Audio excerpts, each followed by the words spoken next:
એ કર્મને આધીન આપ્યો છે. એટલે સંતોએ કીધું કે પૂર્વ કર્મને આધારે દેહ મળે, ત્યાં જન્મ લેવો એ આપણા હાથમાં નથી. આપણા હાથમાં હોય તો સુનકને ઘેર આપણે લઈ લઈએ. એના છોકરા છે નહીં મને ખબર નથી, પણ ક્યાં જન્મ લેવો એ આપણા હાથમાં નથી, એ તો ભગવાનના હાથમાં છે. અને એમ કહો તો કઈ વાંધો નહીં કે ભગવાનના હાથમાં નથી. ભગવાન પોતાની મેળે તો કઈ કરતા નથી, આપણા કર્મ જોઈને આપે. આપણા જેવા પૂર્વે કર્મ કર્યા હોય એ ઠેકાણે આપણો જન્મ આપે છે. તો પૂર્વ કર્મને આધીન આપણે જે ઠેકાણે જન્મ લ્યો એ દેહ પણ આપણને કરિયાવરમાં એવો કહેવાય, એને આપણે બદલાવી ન શકીએ.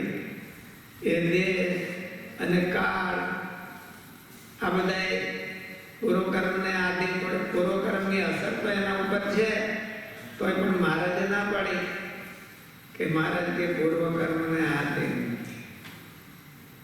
એવું. એટલે મારા ભક્તો એમાં બે વાના છે કે મહારાજે જે ગણાવ્યું કે દેશ, કાળ, ક્રિયા, સંગ, મંત્ર, ધ્યાન, દીક્ષા અને શાસ્ત્ર, આ 8 વાના છે. એમાં હોતે એક સંત આવ્યો છે. અને અહીંયા જે મહારાજે કીધું કે પૂર્વ કર્મની અસર નથી થતી, કોના ઉપર નથી થતી? તો જીવને પોતાનું કલ્યાણ કરવું હોય તો એને પૂર્વ કર્મનો આધાર રાખે. એને આધાર પોતાનું કલ્યાણ જો ઈચ્છવું હોય, ભગવાને 4 વર્ણ અને 4 આશ્રમ એની રચના આપણે હિન્દુ ધર્મમાં કરી. એમાં ભગવાને ગીતામાં એવું કીધું કે 4 વર્ણ છે એ તો મેં સર્જ્યા છે, એને કયા વર્ણમાં જન્મ લેવો એ મારા હાથમાં છે, એટલે હું એને મોકલું છું. પૂર્વ કર્મ સારા હોય તો ઊંચા વર્ણને ઘેર જન્મ આવે, પૂર્વ કર્મ નબળા હોય તો નીચા વર્ણ ઘેર જન્મ આવે. એવું ભગવાન મોકલે.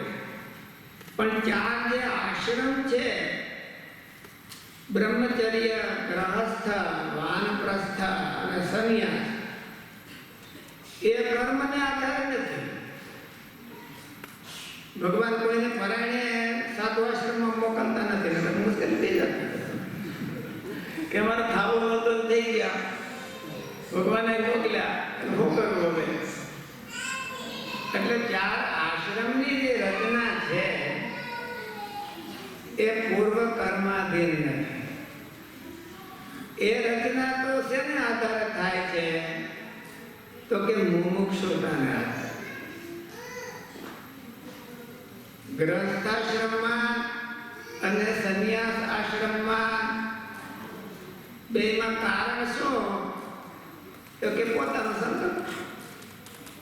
ભગવાન કોઈને ફરજિયાત ગ્રહસ્થાશ્રમ કરાવતા નથી અને ફરજિયાત સાધુ આશ્રમમાં મોકલતા નથી.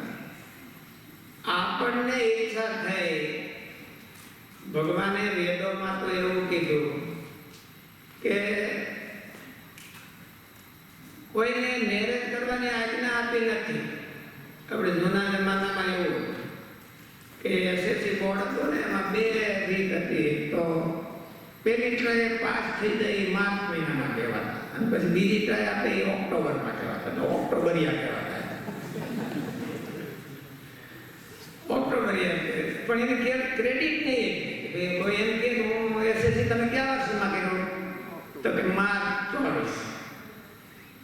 એમ કોઈ કે ઓક્ટોબર 24 તો એના તરત જ એને ગ્રેડ કાપી નાખે. એટલે ભાઈ ગ્રંથાશ્રમ છે એ ઓક્ટોબર છે, કોરાજી નહીં ખાતા. ભગવાને તો એવું કીધું કે મનુષ્ય શરીર આપે, ભગવાને મનુષ્ય શરીર આપ્યું તો બ્રહ્મચર્ય પાળીને ભગવાનને પામવા માટે મનુષ્ય શરીર આપ્યું છે. પણ છતાંય આપણે જેને પ્રાર્થના કરી મહારાજ અમને તો એવું અમે કરી નહીં શકીએ, એટલે મહારાજે કીધું કે જો એવું હોય તો તમે ગ્રહસ્થાશ્રમ કરો, પણ માર્ચની ક્રેડિટ નહીં મળે, ઓક્ટોબરની મળશે. મારા એક વખત એક ગામમાં વિરાજ્યા તો ન્યાય ભગત આવ્યા અને એમના લગ્ન થયા. શું નામ બોલે? આપણે પીપલગના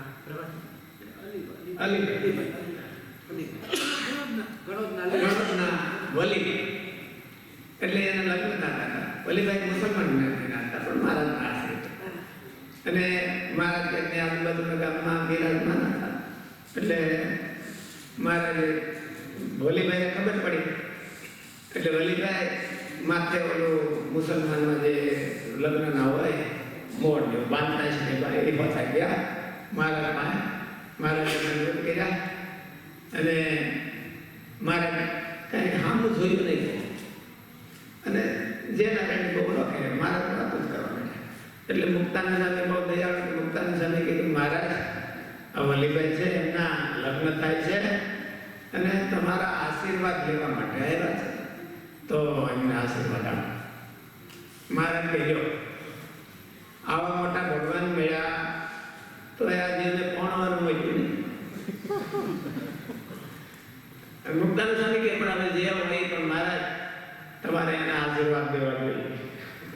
મહારાજ કે હારું કોણો ભાઈ કોણ એમ બે ત્રણ વાર કીધું અને અરુચિ દર્શન.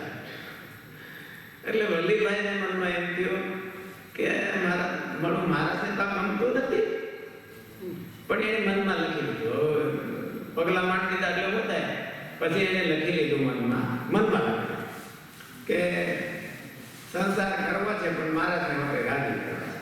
એના બે દીકરા થયા, 20 વર્ષના થયા. પછી વલ્લીભાઈ કીધું કે આવ્યો હવે આ બધો ધંધો તમને આપી દઉં છું અને હું હવે મહારાજની સેવા કરું.